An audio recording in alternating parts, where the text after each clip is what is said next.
Olá, Yahoozers! Bem-vindos ao Exame GD, propostas de resolução do Exame Nacional de Geometria Descritiva A, 2010, primeira fase. Ai, que bom! Número 1. Determina as projeções da reta S perpendicular à reta R.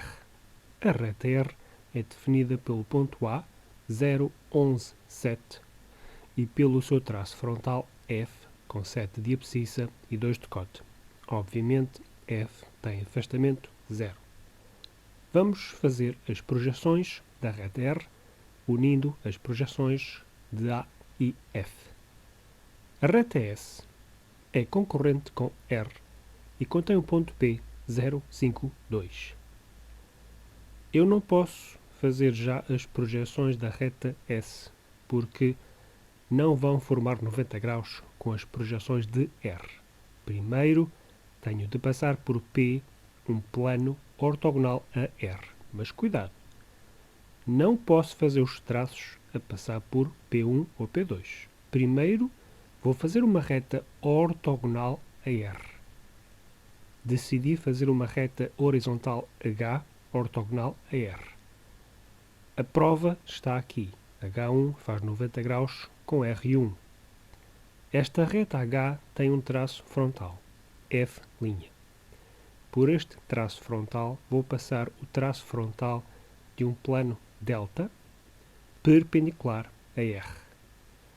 F de delta cruza X e por esse ponto passo também H de delta, também perpendicular a R1. Todas as retas do plano delta fazem 90 graus com R, mas só uma conseguirá ser concorrente e passar em P. Então eu tenho de intersetar R, reta oblíqua, com delta, plano oblíquo. Então preciso de um plano auxiliar. Passei por R, um plano θ, topo. Vou intersetar θ com delta. F de delta cruza F de θ no ponto F, duas linhas. H de delta cruza H de θ no ponto H, duas linhas. Unindo H, duas linhas, com F, duas linhas, obtive a reta I.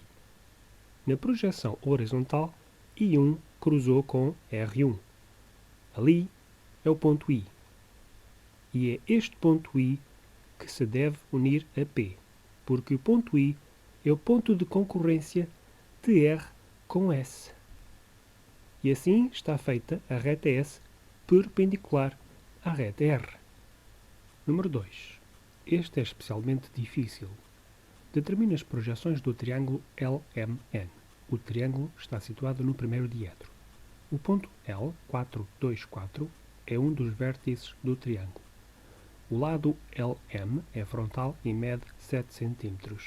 Significa que, na projeção frontal deste segmento, irei ver a verdadeira grandeza de 7 cm. MN é de perfil e tem menos 1 de abscissa. Significa que o ponto M tem menos 1 de abscissa, 2 de afastamento e a sua projeção frontal está a 7 cm da projeção L2. Cá está o lado LM. O ponto N é um pouco mais difícil. Nós já sabemos que MN está numa reta de perfil e que faz 50 graus com o plano horizontal de projeção. Em projeções normais, eu não consigo ver esses 50 graus. Então fazemos assim. Passamos pela reta de perfil P, um plano de perfil alfa, e vamos rebater o plano e a reta. Decidimos que F de alfa é a charneira, automaticamente coincide com F de alfa rebatido. H de alfa rebatido fica coincidente com X. Rebatemos o ponto M e passamos por M rebatido, a reta P rebatida, a formar 50 graus com o H de alfa rebatido, que aqui representa o plano horizontal de projeção. Eu não posso marcar o ponto N ainda. O que eu quero agora é os traços da reta P, o ponto F e o ponto H. F rebatido vai coincidir com F2, F1 fica em X, H1 veio deste arco de contrarrebatimento, que veio de H rebatido, e H2 está em X. O triângulo está num plano oblíquo e o traço frontal desse plano passa por F2 e é paralelo à projeção L2-M2, porque é uma reta frontal. Cá está o traço frontal de θ. Cruzou X no mesmo sítio onde passa H de θ, que por seu lado passa em H1. Agora, eu preciso de contrarrebater o plano θ e tudo o que estiver dentro dele. Decidi que H de θ é a charneira, por isso H de θ coincide com H de θ rebatido e H1 coincide com H rebatido linha. É o segundo rebatimento deste ponto. Vou rebater o ponto F. Por F1 passei uma perpendicular à charneira, depois coloquei o centro do compasso no cruzamento dos traços em X, abri até F2 e fiz um arco até encontrar a perpendicular à charneira. Lá está F rebatido linha. Unindo ao ponto em X, obtive F θ rebatido. Unindo F rebatido linha com H rebatido linha, obtive a reta P rebatida linha. De M1 trouxe uma perpendicular à charneira até P rebatido linha e obtive M rebatido linha.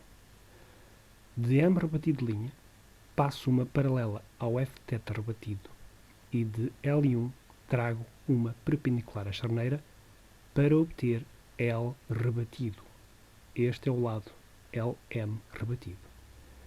Dizem que o lado LN mede 8.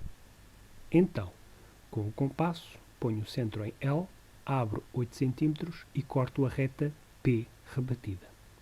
E obtenho N rebatido, que é o vértice de menor cota do triângulo. Para o contrarrebater, fazemos uma reta com L e N chamada O. Esta reta corta o H de θ rebatido no ponto H', que já está contrarrebatido e tem cota 0.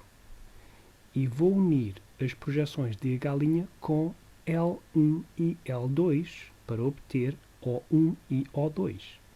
Quando a reta O passa na abscissa -1, encontro as projeções do ponto N, porque nós já sabíamos a abscissa de N. E está o triângulo descoberto. Número 3. Representa, pelas suas projeções, o sólido resultante da secção produzida pelo plano de topo θ num cone de revolução. A base está contida num plano horizontal, o vértice V, 0, 6, 10 e o ponto A, 5, 6, 2, são os extremos de uma das geratrizes do contorno aparente frontal. Em projeção horizontal, V1 vai coincidir com o centro da base e o A será o ponto mais à esquerda dessa base. Ou seja, a base tem raio 5 cm e eu vou fazer, em verdadeira grandeza, a base na projeção horizontal. Na projeção frontal, a base é uma linha paralela a X. Para completar a projeção frontal, vou unir os extremos da base à projeção V2. O plano de topo contém o ponto médio do eixo do cone e é paralelo à geratriz AV. O ponto médio do cone é um ponto com 6 de cota. Lá está ele, ponto M. E o F de θ tem de passar por M2 para conter o ponto. Se θ é paralelo a uma geratriz, a secção é uma curva parabólica. E já posso marcar 3 pontos da secção, 2 na base e 1 na geratriz mais à direita. Os pontos B, C e D.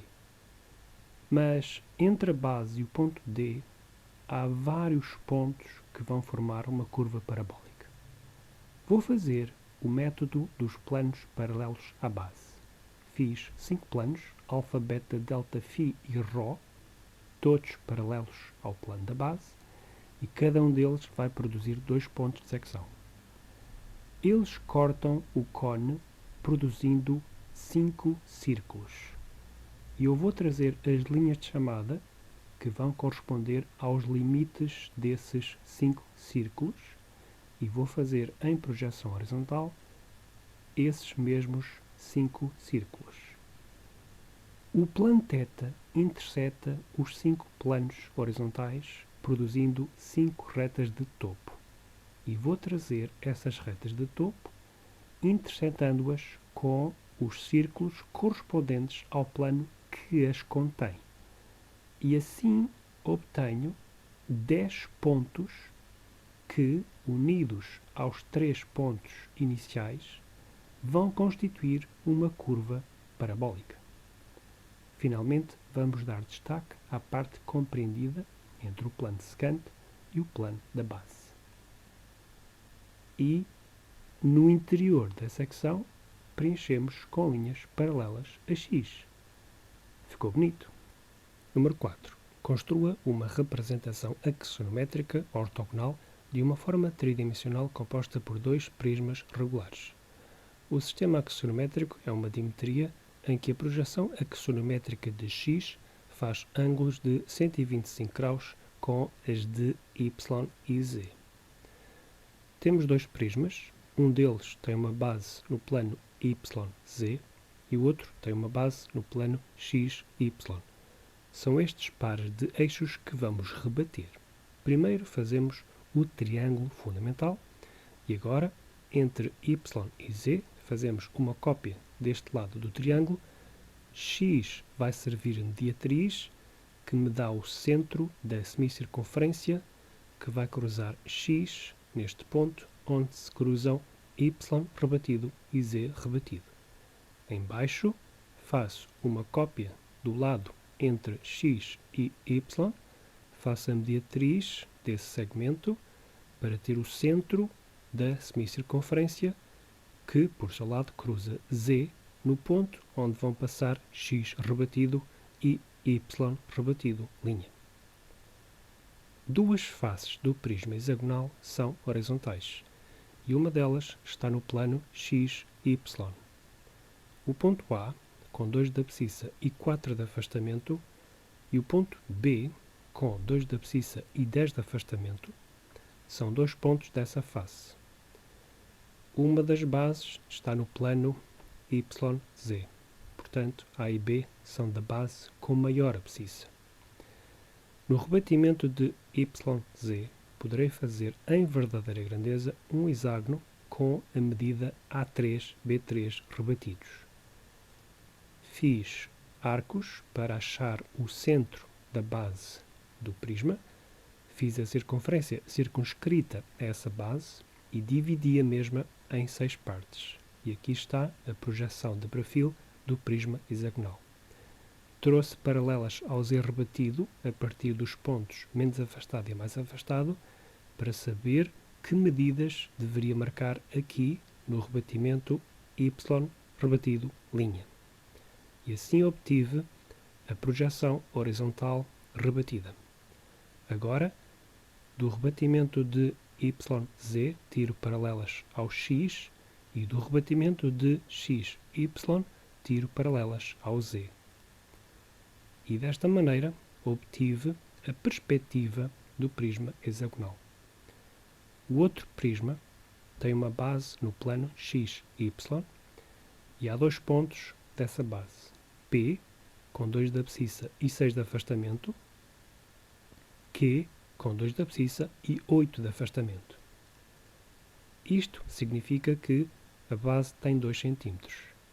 Portanto, no rebatimento de XY, poderei fazer um quadradinho que representa a projeção horizontal do prisma quadrangular. A outra base está no plano da face de maior cota do prisma hexagonal. Portanto, a cota da base superior é a mesma que os pontos mais altos do prisma hexagonal. E isso verifica-se no rebatimento de YZ. De novo, paralelas a X a partir do rebatimento de YZ e paralelas a Z a partir do rebatimento de XY. E obtemos a perspectiva do prisma quadrangular. Finalmente, damos destaque às arestas visíveis do sólido resultante.